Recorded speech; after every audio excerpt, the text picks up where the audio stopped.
ɓe yalti dambugal ngal ɗo tum gono jam inni ene honto jimbobo yimmo mo darga o yettito ɗon mi lamdomo on saa mi yettiti mi yaltini bobo tawi parkoyko fono ko salo o ƴetti bobo o sekki o dari ko dambugal ɗon on yimmi on tananama on jom ko sappi ko woyno aray koko feƴƴi ɗo e leydi Gambia woodi noon ko ɓeyditanten jama on yandeji e haqqillaji mawɗi e on nden ɗon toɓɓere sabuna ɗuuɗi sukki ko rewɓe ɓe woni wadde sifa ɗiɗo piiji jonno heɗitoɗen gorkonta o sifiɓe ɓen ɓe sifa o ɗo nanon jonna conseil son sakitimo ɓe gollitiri alhamdulillah on gollitiraali kadi on anda e aduna on ka fewndi ɗo no ɓe yi e conséquence o min wartini bobon tawi yonni min mbari hono ko paɗe jeynaba jam hewni ɗum gore jam o jaabi woni tahara o ukkani ken ko woyni ɗo bon min omi wondun so kawtala men no takko ɗo mbari minne ese maydaren taw si tawi jeynaba ala to mi yalti dambugal ngal ɗo tum gore jam inni ene honto jimbobo yinnimo darga o yettito ɗon mi lamdomo on saa mi yettiti mi yaltini bobo tawi parkoyko fono ko salo o ƴetti bobo o sekki o dari ko dambugal ɗon on yimmi on tananama on jom ko sappi ko woyno o on andi jom ko ga sappi omo inni kanko haaju makko ala simo toon haaju makko ala e ɗum si ala to haaju makko ala e ɗum on saa gono jam inni on mbokkimo toon tawi mono darori ɓawgal jom ko fewtito inni ino ko ande wata wolde o sappi hankin e talata on koko hawni woni ko waɗi ka leydi ɗo Gambia ka wiyeteɗon Birkama Jalamban goto e sonnajo wiyeteɗo Ummu Diallo woni ko itti sinamu wonki wiyeteɗo Jeinabu Diallo nini ngu jamono ngu fewniɗen modi maɓɓe Mamadou Diallo yettoreji ɗi min heɓidi e maɓɓe ɓe sifi ɓenni ko non woniri dey aray sonnajo maɓɓe ɗimmo mo tawata neɓali ko ɓe tiggimo haray ko on de woni ko itti sonnajo maɓɓe mawɗo o wonki ala wo non ko waɗi kanko Ummu Diallo waruɗo Jeinabu Diallo ɓay o waɗi ndum muradu ɗon haray o ukkumo ka nder woyndu battani investigation ji wonano ɗum e waɗede fi ɗaɓɓutugol kanko Jeinabu Diallo mo tawata ko Ummu woni ko warimo haray ko paykunto sukun goto e maɓɓe woni ko wiidey nene maɓɓe hino ka nder woyndu yewtoreji ɗi kamɓe moodi ɓe sonnaɓe ɓe tawata hande ngu jamanu ngu fewni ɗen goto ka wari sina muɗum woodi ko ɓe sifi min ko Mamadou Diallo Badiane Kounda Mamadou Diallo Jalam Badiane Kounda hanki mi yalti Kounda bimbi mi anda si ɗum yarti around two bon min yarti around two mi meti mi ñaami laati min e debbo wara ɗo mi woni ɗo ha around five min salligi min juuli bon min jotti ɗo ha around six da hewti komi yaha marché bon min ni min ɗo yaade marché bon kanko kadi o yetti ɓuri gongo mi acci on mo wonkitude ko tuudino ɓaawo ɗo bon mi acci mo wonkitude kanko e jom makko ko sina makko no waali ko suudu makko ga bon mi yalti ga 6 mi yehi marché soodugol bagage mi arti around 8 bon hawri paykogol kadi yeydara ɓe fof mi armi tawɓe ko dambugal ɗo bon ɓenni baaba men yarnen ɓenni o yarmo o ɓenni noddi ummo yalti minni ummo honto Jeynaba on oyno kanko karamo ko araniɗo Jeynaba o yaadi e maɓɓe minnan hakkude e Allah eɗa wawi jooɗade ɗo kanko ko yaada e Jeynaba ronka noddude kawtal ngal ɗo faaɓe yaraɓe faabuma o inni o waɗar ɗum minni ok ton ay mi ferta dongal ko narri ga mi noddi o gorejo an ɗo min mbari mi ari ɗum tawarɗo Jeynaba de woni a landike mo minni mi landike mo woni ko woni o jaabima minni wonni ko kala mo ko aranimo ɗo woni ok mi ƴetti umo ɗum mi yaha ko police kisami hotte toon mi ƴetti umo mi yehi ko police Birkama to mi tawimo toon min yehi bon min naati bon ɓe landi debbo ha debbo police jo landi ummo ko honno feƴƴiri woni kanko o yi karamokoje ɓe ganni ɗum ko ari ƴettimo yaademo debbo police jo inni o annuɗa wawi on no ƴettamo yaha ronka wadde hito e kawtal ngal on sa woni ongo ina premier fo argo no ari do hala bi jitati wa yeti ke modi ma o angada wa on non ara o galle modi ma wala do wada labi jitati ya ara ha nay on ka hollude de modi ma ene goɗɗo narde ɗo ceernojo onni o debbo landila onni esse wawduno ko galle ma min woynino to won daari min o wayi onni ok o debbo ɗo ton accitumo de menen ɗo ko police birkama to men yawno menen ɗo na menen ko police ñamba to yaha to ko ɓen lamori heedega min mi ɗo mi yiya ko police ñamba to ɓen expliquani ɓe ɓen kadi ni esse woynino ga min ni woynino ga enni men si men daari to min ni o ɓe windi kaydi ɓe jonni lawe men aru men daara bon min immi min ari min e gora jang ni bon min ari mi uddito woyndu mi yonni min mi mbari hino ko paɗe jeenaba yemi hayde ɗum gora jang o jaabi on tara ho hukkani ken ko woyndu ɗo bon mi hommi woyndu so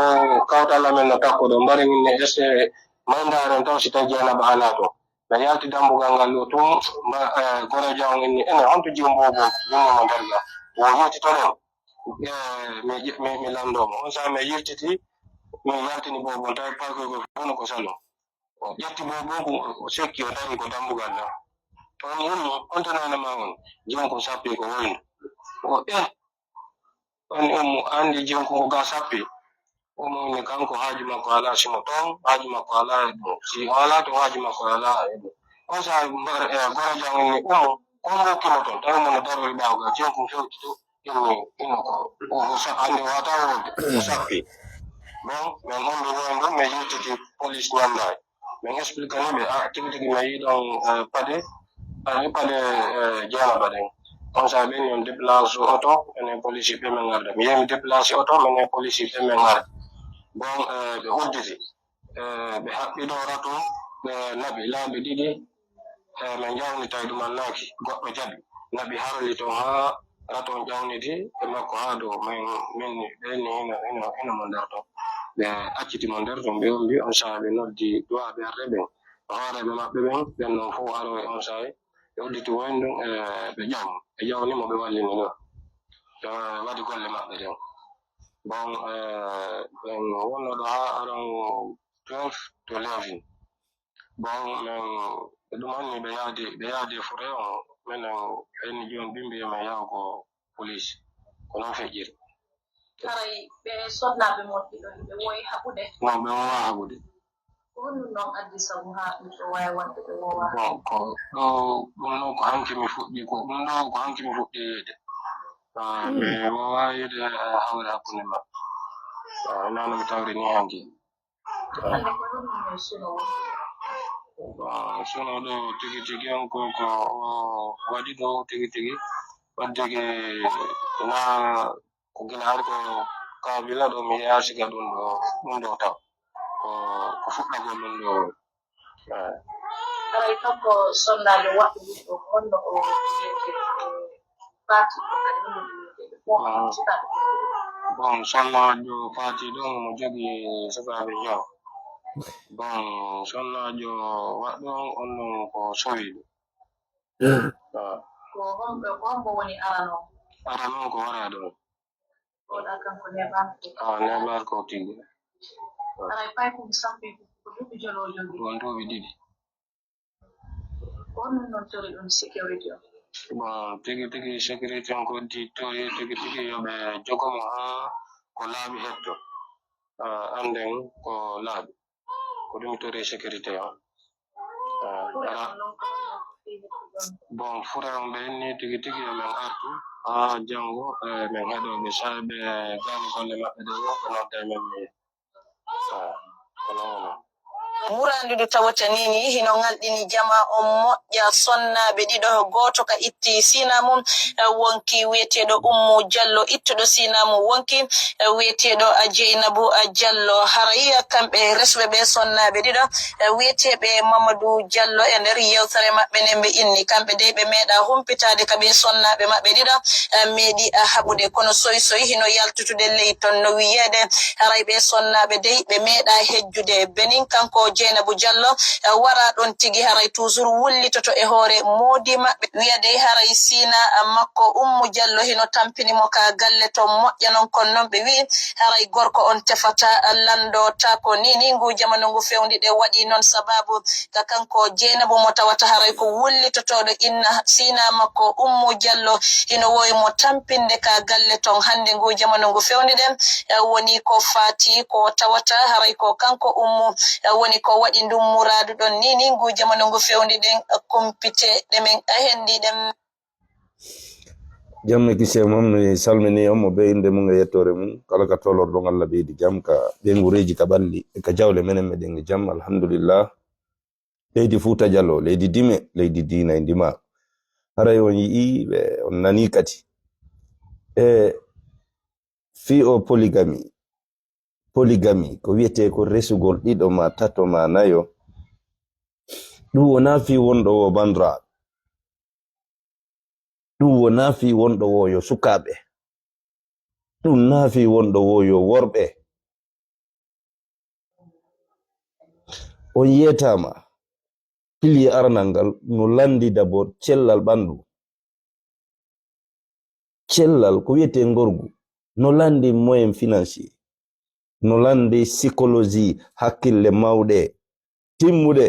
fi nunɗugol e wawugo zerugol sonnaɓe ɗiɗo ma tato ma nayo si tawi o tigi ala ɗiɗo pouvoir ji Allah o kalimo ɗiɗo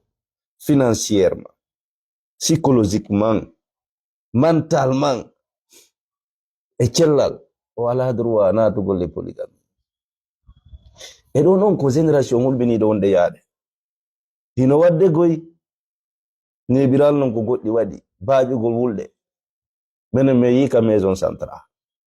mi jonna e conseil goto enen sukaɓe ɓen e conseil goto kamɓe rewɓe wonɓe heɓude sinaɓe enen worɓe ɓen kala tawɗo o ala jawdi timmude o ala heɓude moyen financier o ala cellal timmugo o ala cuucal gorko haqqille gorko ngorgu gorko yagal tawata wawata debbo wata mo dominde yola mo wona o émotionnel kala tawɗo ala ɗo taw naatu e polygamy wata o naatu e jombugol ɗiɗo tato yo yondinor debbo goto si tawi on kadi waɗata yiɗi makko o yiyata on e faale makko yo accutu o jomba goɗɗo go kadi kon conseil ɗo mari kon jonna si tawi noon ndi jawdi no woodi si tawi noon ngal cellal ɓandu no woodi si tawi haqqille gorko kakara no woodi yo tigi jombu ɗiɗo tato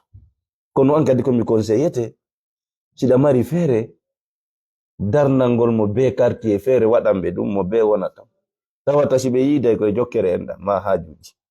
torikema mi jeejima si tawi noon an ka miskino ala moye jawdi meɗa mari cellal ɗa hooli haqqille ma ɗen ɗa wawi gerde ɗum loosan mo be feere yo Allah dandan o dandama a ɓiɗɗo gorko jombuɗo ɗiɗo ara hiɗo loosi a darnade kadi hara a loosu rewɓe ma ɓen hara ɓe fottata accaɓe ɗon ɓe wona nokkungol ronka feere ronka feccere feere haray anko ya accitu goto ma natta goto fuuta ka fulawa kono noon si a hawki ton kadi konno gerɗata yo Allah dandan o dande rewɓe ma ɗiɗo ɓe jombuɗa daga so ɗen piira ma ɓen nanano kambidirana ɗum hewta ma goɗɗo e maɓɓe yottina ɗum e ma ƴetta ɗum comme si rien n'était anka anga perdi hakkil an wona adwaɗo jombuɗe ɗiɗo an adwaka jombuɗe ɗiɗo no Jeynabou wullitori ni ɓayru soysoyo yaltayi gorko il n'était pas responsable pellet wona nde ñande fuɗɗi fenande Allah marande o yoodiɗo nde ñande fuɗɗi la'i fujo ya ha wonki bona siniraɓe no wawi haɓude hande goɗɗo e maɓɓe wara waya feetere ɓuru ɗum nani fenande ko wolta si goɗɗo o osa rewɓe ɗiɗo na programme makko si goɗɗo na o gorko o duwaka jombude ɗiɗo tato ñande nanɗa rewɓe man son jaw sonka o ndaro wonɗo toñude on ɗaɓɓito ɓaske a yeeyi si yewtama anda e wonɗo fende e wonɗo gongude si tawi ko galle ma wonda oya yo fulkano ɗaɓɓo annexe ko losamo to e annexe o wona ton ɗaɓɓanama wure o yo defu ton sai marsitano yo dégage o hewtoy ka maɓɓe yo gandu sifa ɗum ɗo bonna hakkille monne nde ɓeygu ma wari ɓeygu ma oɗa maayi oɗo yahay kaso ko fande o duuɓi nogaye 5 hino dolle ɓiɓɓe an gurdam maɗa an a heɓi sokko ma seedata en mo yimaɗa wola e laawi mo yiɗa wowlito watta o lando par ce que an ko feetere nangatama jonnon o liyede sa o tigi yo gollir haqqille mum a wawi joɗade a gorko rewɓe ma nanano songa piiji banal man kadi ɗi ala hikka kay nokku ñamete no wodi mo ben hettude ñalade mum an hiɗa nunɗi hakkude maɓɓe nana sonko woye bizarre et puis joɗoɗa wasi wona adimo mi torki on mi jeeji on so wata moɓude ɓeygure mon rewɓe ɗiɗo tatto joɗoɗo yewton programme dewgal mon konno wondira an a ɓiɗɗo gorko ɗamari rewɓe ɗiɗo lewru feƴƴa yontere feƴƴa balɗe 10 feƴƴa hitande feƴƴa ha hande an mo ɓaali réunion ɓikkoye ma koye ndaare ɗo ko bobon hay ko wata haala siyu ñaliɓe kon ɗum feƴƴi ɓikkoye no woodi hino rewɓe an a yaltowo bimbi naata e 22h an ha hande a moɓataɓe waɗon débat ko honɗum woni feƴƴude ga ko honɗum wona wurirede ko honɗum hakkunde mon ga ron kala ndade an a duwaka jombude kala gorko waɗɗo programme mum ko dépense tun on ɗaɓɓude wala droit rewɓe ɗiɗo sikkuɗo ko mbuuɗi tun dewgo landi yo wure fatu sikki ko ɗum landi jombugol ɗiɗo tato a beppu beppande ma noon an a ala droit jombugol ɗiɗo tato o penseke ko mbuuɗi tun landi moɓugol rewɓe fenande allah marande no landi pinal e hakkil no landi hakkil timmude yontere feƴƴa lewru feƴƴa 6 mois feƴƴa hitande feƴƴa an ha hande hay bobo koye wata haala koye no wawma baƴƴinande ko honɗum woni feƴƴude ka gal an ronka moɓude rewɓe ma chaque weekend chaque mois ko honno wurirɗon ɓawa nga ma ronka heɓude ɓiɗɗo ma espion jo a heɓi pay koye janoyi fi kala ɓe yaha l'école kono ko kamɓe ɓurata wondude nene maɓe ɓurma ronka espion jo e nder ɓiɓɓe maɓe ko sondo ma ko honɗum woni feƴƴude ɓawa ma ka gal eɗen koye layi fuɓe mo ala pinal rewɓe ɗiɗo naafi makko bandra mo ala pinal rewɓe ɗiɗo naafi programme makko auzubillahi tatonayo ara min ko ɗum mari komi holla on onon worɓe ɓe worɓe layi fuɓe sikki ɗo fi doga cawa saggina wure ka galle ko ɗum woni polygami o sikki fenade o gorko ɗo haala makko ka rewra ɓena hande fuɗɗi galdude fuɗɗi haɓude mo moɓi ɓe fo e galle o gotum yehi ha oya wari oya oɗo kadi ko fande waɗa duuɓi 25 kaso par ce que o tewi o wari oya ko teware intention woodi wona volontaire de wigol mi imminira o tewi pas o wari mo o ƴettimo kadi okki ka woylu haray ɗum ɗo holli an o gurdam maɗa wengike ara joni mi ara onon ɓe rewɓe hande onon jiwɓe fetinkiniɓe sokkuɓe hoore mum ko goɗɗo sokka ɗum tawɓe nene mum no mari sina tato no muññi no heƴi no tabiti e hoore ɗum hay mawɗo gorko jonnata ɗum dépense kono no ɗon no tabiti jiidike on yehi ha a suɓike okkede ka ɗimmo ma a suɓike desal kawo gorko pullo hiɗa andi ñande oɗa habbi sina yon andu ko gorko on jombi on wona on debbo mo tawɗon ɗon onon rewɓe moni alande debbo